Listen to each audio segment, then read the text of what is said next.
being a cinematographer these days has your mind split squarely between production and post. Back when we shot film, the negative carried the creative intent of the DP, the director, and so on. But now the camera only takes you halfway.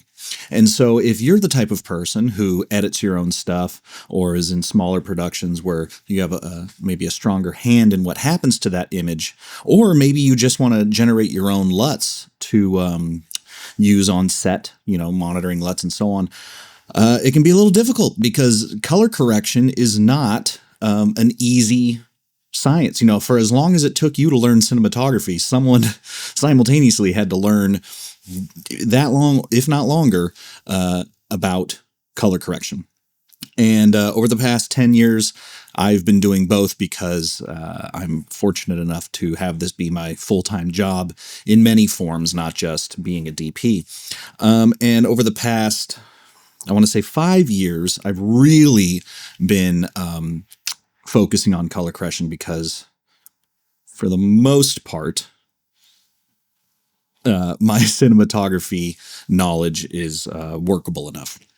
But I see a lot of times online, newer DPs or even knowledgeable DPs, going to Reddit or YouTube or whatever and trying to learn more about specifically DaVinci Resolve.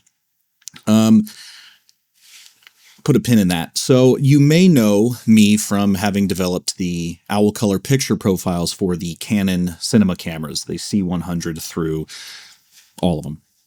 And the C100 version, I'm shooting on a C100 right now on OWLCOLOR, was designed to get the best image out of the 8-bit 420 codec. The following OWLCOLOR profiles were designed to match more easily to the Alexa, because I wanted to be able to offer my services as a B-cam operator with my own kit to projects that were shooting Alexa, because at the time that was a thing.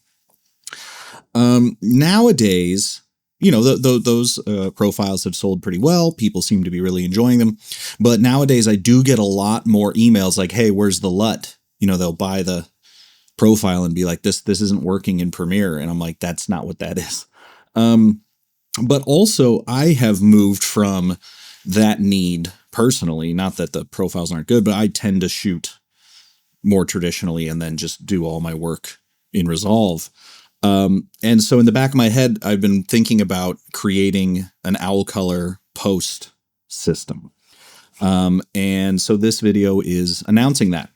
Now, I'm going to be rolling out the various things, and as time goes on, I will be sending out updates to OWLCOLOR Post as I discover them, but this is kind of the initial launch. So what it is a framework for you to be able to just load your images into Resolve, and this is not just for Canon, by the way, this is for anything, which is nice.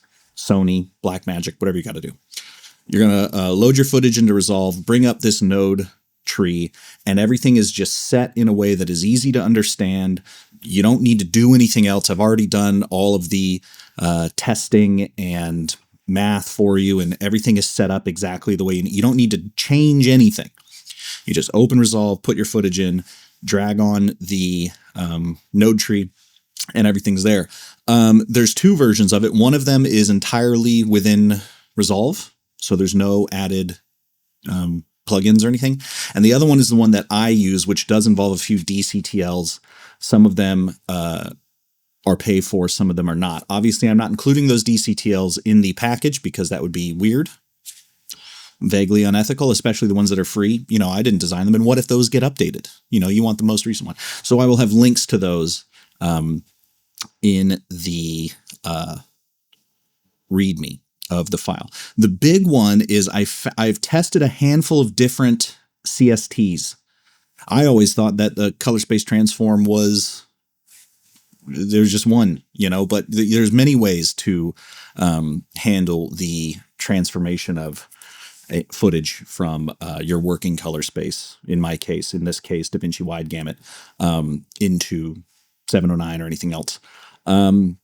So I've linked the one that I prefer, and the other tools. There's a couple Pixel Tools plugins that I really like by Jason Bodach that I use in there. But there, like I said, there are free or built into Resolve versions. This also should not slow your down computer. The things that slow you down your computer are like noise reduction, sometimes grain, magic mask, things like that. These are not going to, you should get on a reasonable enough system, real-time playback with this node tree. Now, you may be thinking, oh, well, I don't have Resolve. Well, what I've also done is made an OWLCOLOR Lite, OWLCOLOR Post Lite pack. And that is LUT based, intended for Premiere and Final Cut, whatever you're going to do. And that is all of the math in that node tree kind of saved out into a few versions. So in the OWLCOLOR Lite pack, which is included in the regular OWLCOLOR Post pack, you get my Alexa LUTs that I made many years ago. I just included those because why not? Which those are intended to match your camera more closely to an Alexa. I could probably update those, but I just threw them in there. Then there is essentially a CST in and out for, in my case, I don't have Final Cut, but let's say Premiere, you bring up Lumetri and there's, in LUT and then your adjustments, and then there's the creative LUT. So the in LUT will change it technically to DaVinci wide gamut, I guess. And then the out LUT to 709. I have tested this and it seems to work better than other systems I've tried. I don't know if it's technically doing what it legally is doing what I set it out to do. I don't know if it is under the hood, but it works better when you adjust with Lumetri. I've noticed it does seem to make Lumetri a little more robust. But either way, that way you're getting that same math that we're getting in Resolve, with the CSTs and all the things. And it imparts a bit of a look. But a neutral look, but a bit of a look, gets you a little more, negative saturation. What is that called?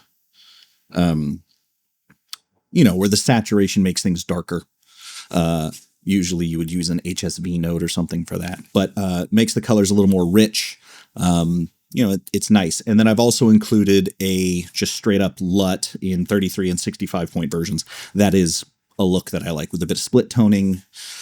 And that's just for you to use. And of course, those need to be specific to your camera system. So I have a Sony version and a Canon version right now. And as demand increases for any other systems, I will include those. And like I said, I will be updating these packs as I discover new things, not just willy-nilly. I try to do a lot of testing before I go, okay, this is good for like most use cases. So that's the announcement. OWLCOLOR Post. It's intended for people like me who are DPs who just want to either make my own LUTs simply, easily, and effectively that aren't going to fall apart in various scenarios. This node tree is battle tested, and don't want to do too much learning. I've done at this point hundreds of hours of courses and online education, low post and mixing light and various things like that. I'm just going to save you all the trouble. I've taken everything I've learned from those, gotten rid of the stuff that's not relevant, kept the stuff that's good, added to it. Obviously, the guys on YouTube, Colin Kelly, Darren Moist, and all those people, and tried to just make something that if you're a DP and you want to make good looks and you don't want to have to learn too much, this should just, it gives you the template and you just rock with the template and you don't have to think too hard. And then the OWLCOLOR Post Lite for those of us who need to remain LUT based in our workflow. That'll at least bridge the gap between before you can get into Resolve. You do need to know a little bit about Resolve, obviously, to know like how do nodes work, but it's all self-explanatory for the most part. I will include a little link to a video where I'm explaining how I use the node tree and things to avoid and how to use it all.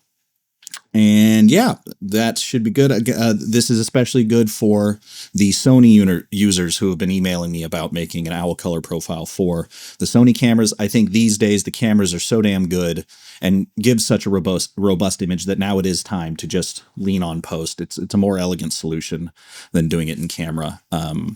However, if you have a C100, stick with the owl color picture profile and keep going. But the C100 owl color picture profile still is the best thing you can do for your C100 because of the thinner negative, so to speak, within that camera. But owl color post, any camera system, anything you want, it'll work. Yeah, you should use it. So go to shop.owlbot.co. You can get it there. Owl Color Light is $30. Owl Color Post $50. And like I said, I will be updating them continuously. I don't know how often, but like whenever I learn something new on a new project or whatever, I will just push that update to you and you can have it, or if I learn anything. So you're not just getting a node tree, you're also getting a research partner that you don't have to check up on. So, yeah, that's the update. I hope you find it helpful. It's certainly helpful for me. I use it every day. And yeah, that's it. You'll see it in use in a handful of projects coming out. I don't know when they're coming out, but it'll be this year on various streaming platforms. So yeah, that's it. Design your own monitoring LUT, color your own work, have fun, and, get all that tech brain stuff out of the way and stay creative. Enjoy.